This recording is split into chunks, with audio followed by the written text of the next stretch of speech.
आप सभी को मेरा जोहार। कुड़माली मूल भाषा है और अपने आप में स्वतंत्र भाषा है जो किसी भाषा की अपभ्रंश और खंडित भाषा नहीं है, बल्कि कुड़माली से झारखंड की बहुत सारी क्षेत्रीय भाषाओं का जन्म हुआ है। मगही और कुड़माली इक्वल्स खोरठा, कुड़माली और संस्कृति इक्वल्स बांग्ला, भोजपुरी और कुड़माली इक्वल्स नागपुरिया, कुड़माली और बांग्ला इक्वल्स राढ़ बांग्ला।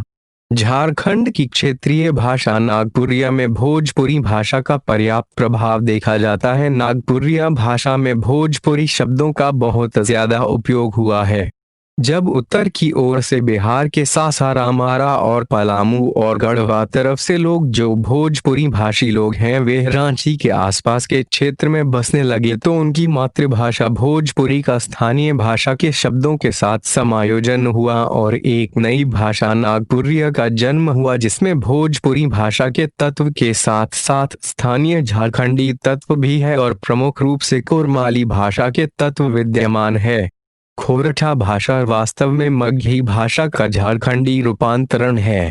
उत्तरी छोटा नागपुर में रहने वाले लोगों का मूल निवास स्थान देखें तो उसमें अधिकांश लोग मूल रूप से बिहार के मगध क्षेत्र या दक्षिण बिहार के रहने वाले हैं। जब यह सारे मगही भाषी लोग प्रवास करके उत्तरी छोटा नागपुर में आकर बसने लगे तो उनकी मातृभाषा मगही का इस क्षेत्र की प्राचीन भाषा कुड़माली के साथ संक्रमण हुआ और एक नई भाषा का जन्म हुआ जिसे खोरठा बोलते हैं। वास्तव में झारखंड में टोटे में कुड़मी और दूसरी आदिवासी जनजाति जातियों को छोड़कर के बाकी सारी जातियां और बाकी सारे लोग झारखंड के बाहर से आकर बसे हैं।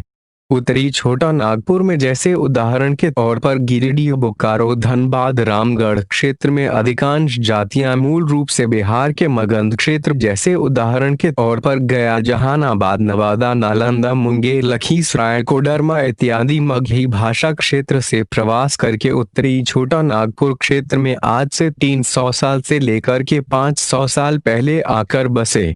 झारखंड एक विरल जनसंख्या वाला क्षेत्र था और झारखंड में खाली जमीन बहुत ज्यादा थी, इसलिए इस क्षेत्र में बिहार और बंगाल के सघन बसे हुए क्षेत्र से लोग बसने के लिए आकर्षित हुए।